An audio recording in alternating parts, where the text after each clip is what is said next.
I delve into the unknown. What mysteries lie in wait in the mind of our pro players? Today we will go into... Oh, don't do this to me, come on. Whoa, okay. Today we will go into the mind of the elusive pro player to see what mysteries await us. Let us begin with Gilius, a strong, young, confident man. Surely he has many secrets that he wishes to unveil. My man, looking good. Working on those Baron steals lately? Yeah, I know you are. I know you are. Hey, why the long face? No, you're gonna be winning soon. You're gonna be winning soon. Hey, Gilius. Yeah. Looking good, my man. Looking good. Okay, that was a bit odd. But anyway, let us have a look into a different pro player. Hylissang, perhaps. A veteran that has overcome much in his time. Perhaps he will have more complex thoughts in the support position. Let us have a look. Hylissang, what you do? Okay, Hylissang, you got your flash ready. Okay, what you going now? There's no time to think. Just go in. Just want you to hurt him. Just want you to hurt him hard. What you go in? I want you to hit him all where it hurts. Okay, Hilly. Okay, great.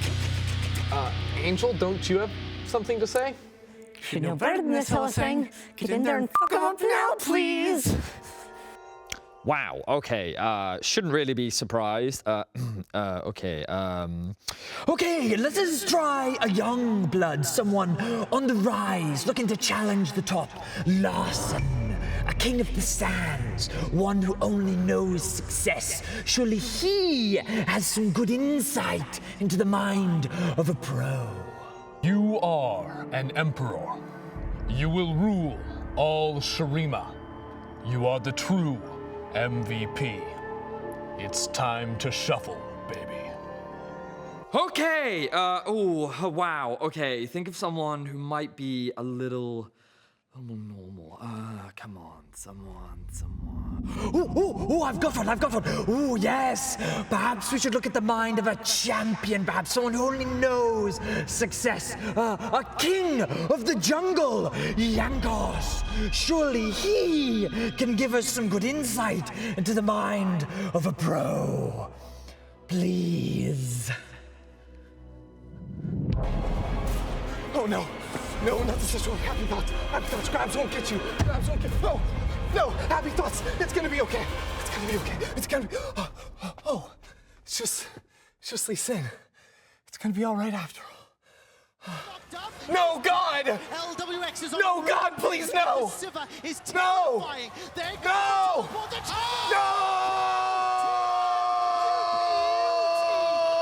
Wow, okay, was not expecting that. Perhaps the mind of a pro should remain a mystery. Seriously, you're starting a disco now? I give up. I'm done. Nope.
Welcome to Berlin, Germany, home of the LEC. This week is stacked from start to finish, and we'll get to see teams neck and neck in the standings fight for positions in the race for playoffs. I'm Sjokz, joined by Vedius and by Caedrel. Talk about stacked. Vedius and Caedrel are somehow also mysterious? Yeah? Oh, stream analyst desk. I don't know how we got this combo, but I love it. Wait, no, it's not you. Okay. You're just filling in for him, right? That's how You're it just goes. imitating. My impression. Oh, I see. I Okay, see. that makes sense. Good stuff. All right, well, let's set the stage for week 7 and the 3 races that we're following in the upcoming games. As you see on the standings here, we have the fight for first between G2 and Rogue. Then we have the battle of the top 4 between Mad, SK, and Fnatic. And finally, there is a race for the last playoff spot featuring Misfits, Schalke, and XL. As always, we want to hear from you. Who's your favorite for each race? You can tell us now on discord.lec.gg. And to help you out, I'm also going to ask my analysts, what's your favorite race, Caedrel? My favorite race is always the 6th spot because it seems to me in LEC, no matter what year it is, there's always 5 teams which are pretty much locked, but the 6th spot is just a bloodbath. And I've been in that bloodbath way too many times for the 6th spot, Yes. and I never came out with the title of it. So it's scarred me for many years now. It's going to scar me for many years to come as well. But the thing is, when you look at the seasons in general, it's so annoying because sometimes you're fighting teams. Like last year, we were fighting against Origin, and we were so close. We were neck and neck. Who was gonna take the 6th spot? But then out of nowhere, from last year, Schalke this time last year just went straight to 6th place. When us and Origin are fighting against each other, and then funny enough, Origin finished last place in that split. Maybe laughing a bit too much about that. I don't know. Makes you feel better about it. You're having a look right now at the standings from last summer, the split that Caedrel was in, and what you had like 96% of scenarios you were going to make it to playoffs. No, stop it. But that just goes to show how competitive. You know, we always say every split, every game counts, and a lot of people love to meme. They have it on their bingo cards. Yep. When are we going to say it? But the reality is it does. The fact that Schalke went from 10th place and were able to qualify, the fact that so many teams still have a shot at making that playoff spot, that 6th place spot is going to be a competitive one. Yes, this all to highlight that everything can indeed happen, and it's really important that you pick up those wins. And Misfits is an example of a team who, after struggling for a couple of weeks, had a 2-0 week. Finally, Caedrel. Yeah, definitely funny. We talk as Misfits as this streaky team, but I think the key thing for Misfits last week was their mid-jungle stepped up. Their bot lane was on a really safe matchup into the Senatam both times, and here it was just popping off in the 1v2s, playing weak side in his job. So lots of pressure on the mid-jungle, but they definitely performed in the draft they were given.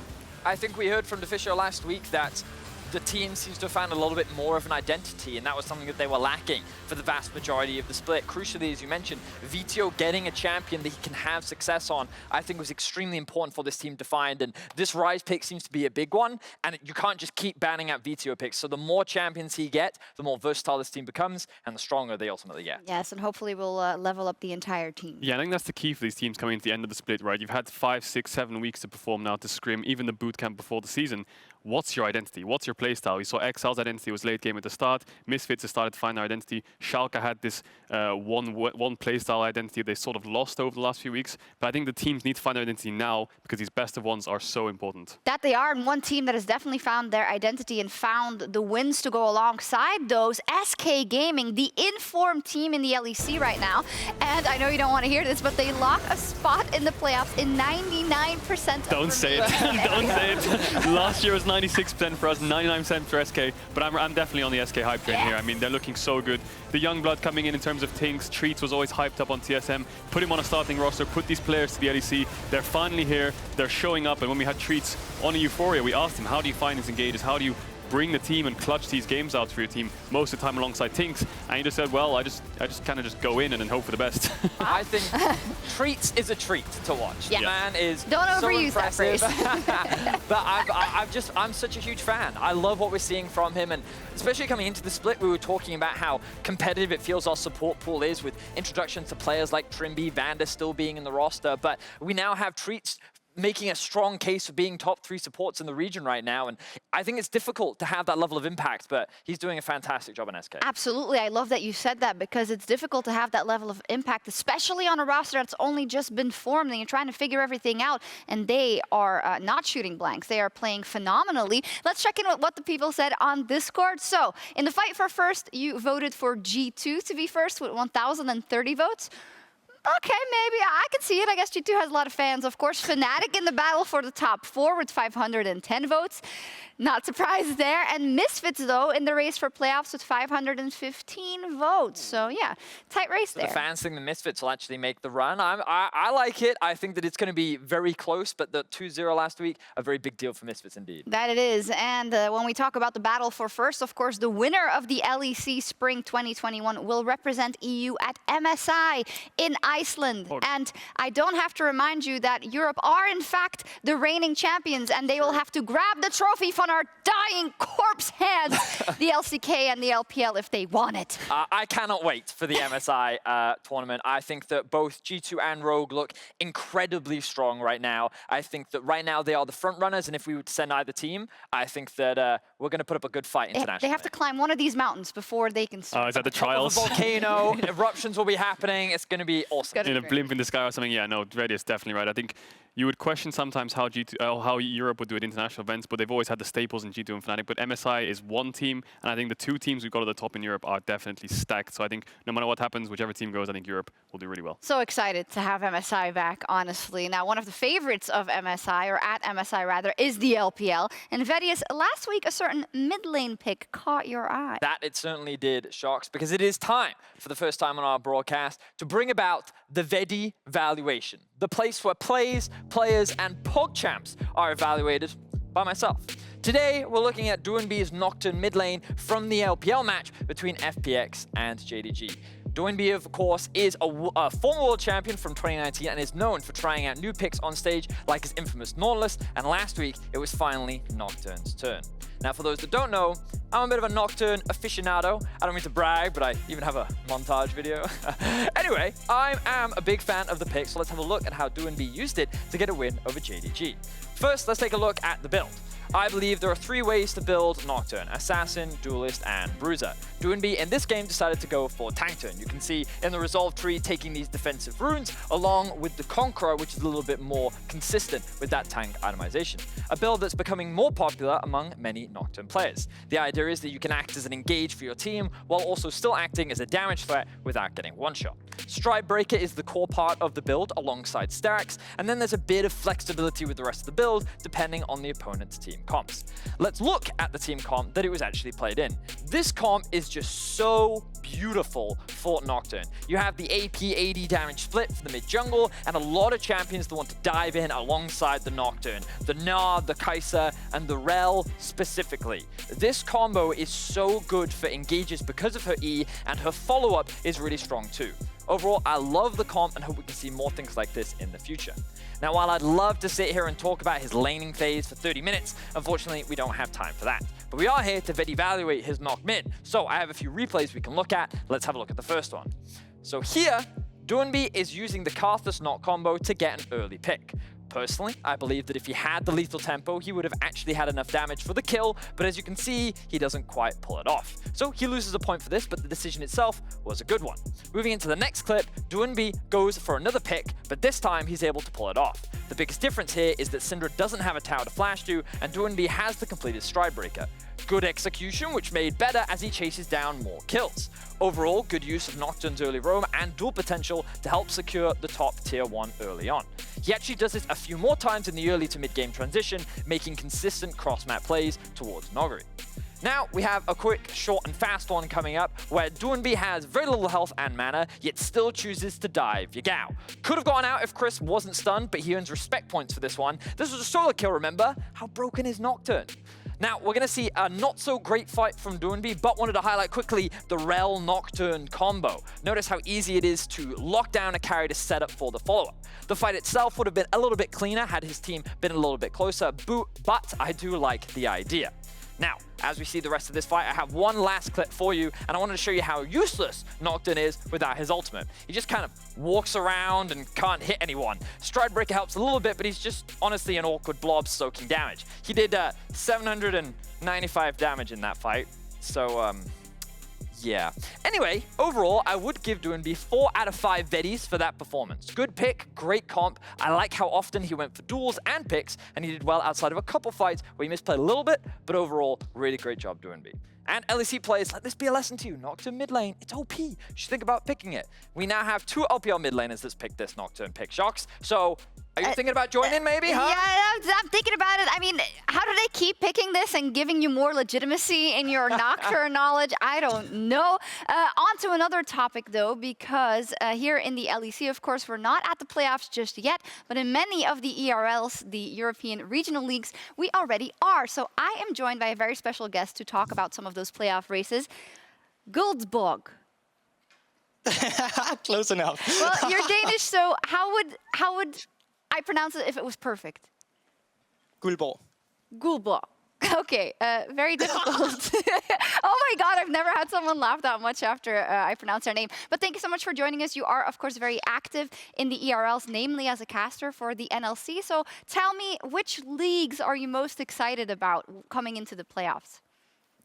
Yeah, so I've brought 3 leagues that I kind of wanted to talk about. There's definitely the NLC, the Ultra Liga, and the PG Nationals, actually. For the NLC, it's definitely because we have a matchup between 2 powerhouses for the first time ever meeting this split, BTXL and Fnatic Rising. And to kind of set the stake for these teams, 2 teams, BTXL top laner, Orome, no further introduction needed. Jungler, 18-year-old EU prodigy Markoon, with a 70% first blood ratio in the retro split. So much aggressive jungle pathing is coming out from this guy in the early game, and he's been facilitated by his mid laner, Hatrix, who's doing a great job of soaking the pressure and keeping it on. In the bot lane, they have a killer bot lane with Deadly and Advien, and they're of course going up against the Fnatic Rising top lane. They are having Pride in the top lane, which ever since he was subbed in, they haven't lost a single game. They have Maxi in the jungle, who is an EU prodigy, who went to FlyQuest Academy. Obviously, he went to NA, so he was absolutely ruined. He had to go back to EU to get back in form, and he's now with Fnatic instead. In the mid lane for Fnatic, we're talking Febvin. Also, once again, no further introduction needed. And my favorite part about this team, the bot lane, Bean and Rox. Rox with roams that he's doing a really good job at facilitating the rest of the map. And he's actually doing something we see at a high level of League of Legends, the jungle support synergy do. Maxi and Rox are doing a great job at taking over the map. And these 2 teams are without a doubt the 2 best powerhouses we have in the league coming to fight against each other. Fantastic. Well, I'm sold already. Definitely going to watch the NLC playoffs. You also mentioned Ultra Liga, where of course a lot of the stars are playing in the LEC rather now, came from Ultra Liga last year. So how can you fire us up for those playoffs? All right, so let's start with the team that lost the most stars, Go Rogue. Obviously, they are the defending champions of the European Masters, but they're coming in with a completely new roster, and they're coming in with new and old talent. The new talent would be Samnevik and Perka, who came from Pompa 7x7, Pompa team from the last European Masters, and Locker, who came from not FlyQuest, but Vitality B. Now, they do have some memorable names to some, ex-LEC jungler Lorox and ex-LEC mid laner Cress, formerly known as Senkog. So this is the team that's going to be the fan favorite to take Ultra Liga. They're going into playoff next week, and there's also 2 other teams, Kick and Devil's One, and obviously Illumina versus 7x7 Pompa team. The Ultra Liga has been kind of known for having these aggressive team fighting wombo combo style compositions. So to quote Ultra Liga caster, the fake one, next week is going to be an absolute banger, and you do not want to miss it. All right, we're going to need to find some time to watch it all. We don't have that much time left, but I'd love to ask you also about PG Nationals, the Italian league. It's one that we don't get to hear about that often. So what's popping over there? Yeah, so definitely PG Nationals as a region has been known as a kind of underdog region, but last year Masters, Samsung Morningstars came through and absolutely smashed expectations, taking games of LDLC and Schalke 04 Evolution. Sadly, they were not able to keep the consistency going, so they failed in groups, but they're now back, and we have the semi-finals between Samsung Morningstars and MCUS that you do not want to miss. Samsung Morningstars is fielding a completely new roster that did not have any expectations whatsoever, but once again, they completely shattered those. And they're going up against MCUS, who's got their former bot lane, Gooby and Click, who's looking to reclaim their title in Italy and go to European Masters. So once again, so many hype matchups in the ERLs that you do not want to miss. You're a great salesman. I mean, you did a fantastic job getting us all fired up for that. Of course, everything you can watch on watch.lolesports.com. And if it's a lot of information for you, you can also check out EU Universe, if I pronounce it correctly. It is basically the ERL recap show. Megalodontus and you and everyone does a fantastic job to keep us all up to date. So you can go ahead over there. Yeah, so if I could just quickly, huge shout out to Dino, who created the universe. All us ERL casters have come together for this project. So Casting Dino, @CastingDino on Twitter, and obviously the universe, quickly go give it a follow and give it all the love, because the ERLs are really coming together this year. You should be looking forward to the European Masters. We can't thank you all enough for all the work you do across the ERLs. Thank you so much, and good luck. Thank you so much. As for us, we're going to move on and take a look at our match of the day, G2 versus Rogue. to Vitality so far. Oh, I like this, Mickey! Oh, that's really well done for Mickey. Hillesang already underneath the tower. Upset trying to do the damage that he can. Explosive cast from Wonder. Hillesang tanking this up. He is sacrificing himself for this play, but the base core will get him out just in time. TP's now from G2. Upset takes 2 tower shots and immediately is killed. Wonder takes another as Hillesang dives into his demise. Rogue's problem is kind of similar to last year, where they play a bit too much by the book. Maybe against bad teams, that's fine. But against good teams, I think it can be worse, because the good teams will fight you at everything you do. It's because we just take every fight, and then you have to be willing to do it as well. Side lane with options like the TR goals or the ult, but here comes Inspired. He's trying one shot. Neon, that's big damage. But now Larson with the follow-up. Are you kidding me? That's still connected. That's one. What is jungle roll? That's the double. Forward, looking for the looting lullaby. Looking for that sleep. Mickey in. A four-man Magnus Storm. I think it's possible that it's us and G2 in the finals. I feel like there's a lot of spotlights on us. It's gonna be a challenge to keep being at the top. Time to go. Instantly the fight is now kicking off. Odorman in the backside, but he's being focused by 4 members, but he's still. The healing is incredible. The luck shot coming up the backside, and we predicted it. I'll say it again. Odorman is unkillable, and he is shredding the entire team. Undertow, no tower stands here. Triple going in. Spirit Cleave coming out. There's the Ragnarok. Niski shuffles forward, and the trade comes in. Yankos! Yankos! Yankos! That is disgusting! That is not allowed!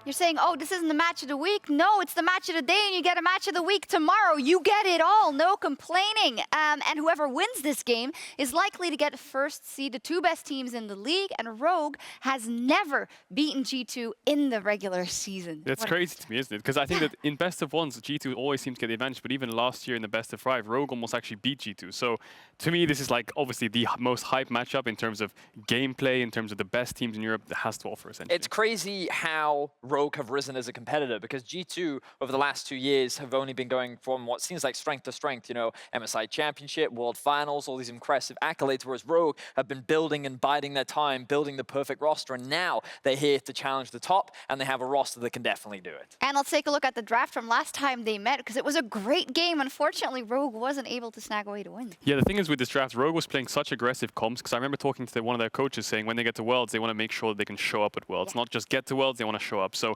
they've been playing these super hard to execute comps with Lucian, with Zyra Khan, Nidalee, Lilia, all these things. But when it comes to facing G2, they just went full scaling, full wave clear across the board, whereas G2 were the ones with the proactivity and the early game playmaking. So it's almost as if Rogue kind of shied away from G2. I want to see them step up to the par and take them on one-on-one. And we heard Reckless mention it, against stronger teams, sometimes you have to be willing to take those fights. And when you look at this G2 draft, all you can sit there and think of like, wow, you have to be on the ball, you have to be in the right place at the right time. And that's what made it such a great game, because the level of execution that we saw from both teams was crisp and a great joy to watch. Yeah, that's exactly what happened. The level of execution was almost flawless. I mean, these 2 drafts behind us, essentially G2's draft would win 100% of the time if it was a perfect game from both sides, but it was almost a perfect game from both sides. Rogue almost climbed back into the game, but I just want to see a really aggressive comp coming out from Rogue to match G2. They really bring out the best in each other, and also for Rogue, it's also saying to everyone, G2 Fnatic rivalry, no, this is about us. So we'll see how that plays out later today. But our opening game is Mad Lions versus Schalke, and earlier today, Ashley caught up with Dylan Falco, the birthday boy.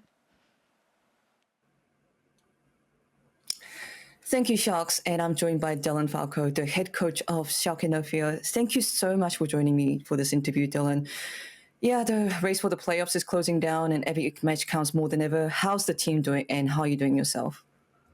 Obviously, we went on a bit of a loss streak in the last few weeks, so that definitely puts a bit of pressure on us. I think we were in a good position for playoffs through most of the split, but now it's a bit rough.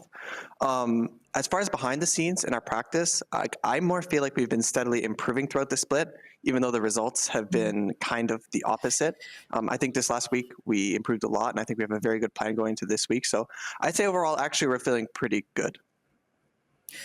Okay, that's very interesting to see, because looking at Schalke's overall journey in the LEC Spring Split, I mean, as you mentioned, Schalke had a great start going 6-2 on week 3. However, Schalke is now on a 6-match losing streak.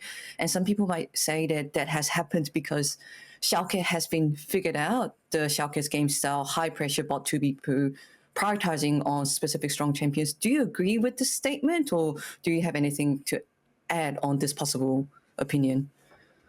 I do think, at least there's a bit of truth to that. I think a lot of the template that got us a lot of our early wins, a very like fight heavy, a lot of globals, a lot of engage on 5 positions.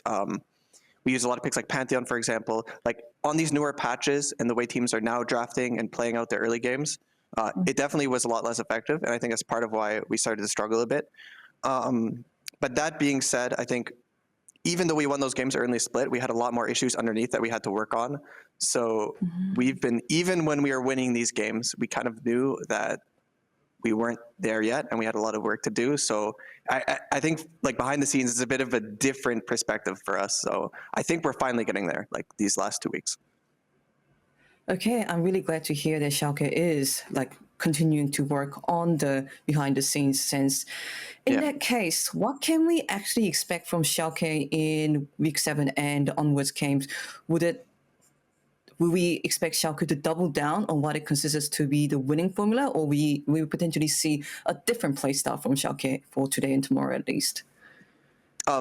Definitely after we lost, I think it was like 6 games in a row, I had a meeting with the team and we all talked about what I think we thought we were doing poorly, what we thought we could improve on. And I kind of set a new direction, like play style wise, champion wise, draft wise. So I think what you'll see this week in particular, and hopefully if it works in next weeks as well, is a bit of a different look than the sort of stuff we've been playing the last few weeks. So yeah, we have taken a bit of a strategic direction.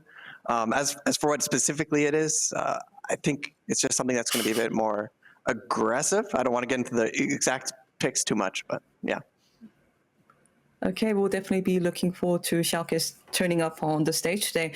Well, my final question is, of course, you'll be conversing very closely with the players, but team morale is sometimes as important as, team strategies and play style. So if I give you the room, is there anything you would like to tell the players in this interview on the eve of today's Mad Lions match?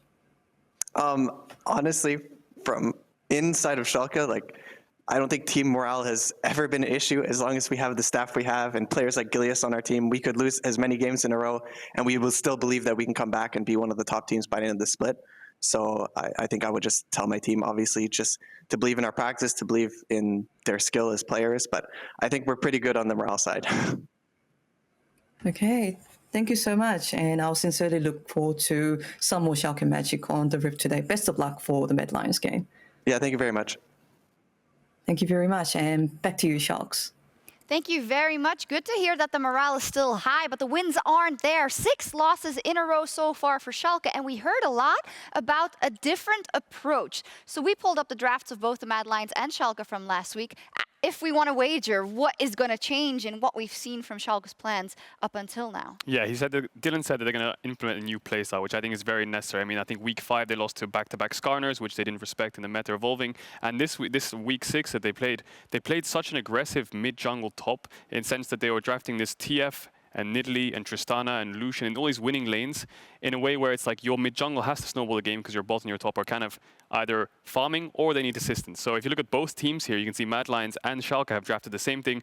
Wave clear bot, very aggressive mid-jungle, and a volatile top matchups, which depends on who's going to get there first. And I think that's going to be one of the big matchups that we're looking at today. This top lane matchup, there was already a bit of a rivalry from their past in the TCL, and I think that rivalry has continued. That top lane matchup was also very volatile the last time they met. Schalke getting the edge in terms of the laning phase, and Broken Blade, even in a losing matchup, coming out ahead due to some support assistance.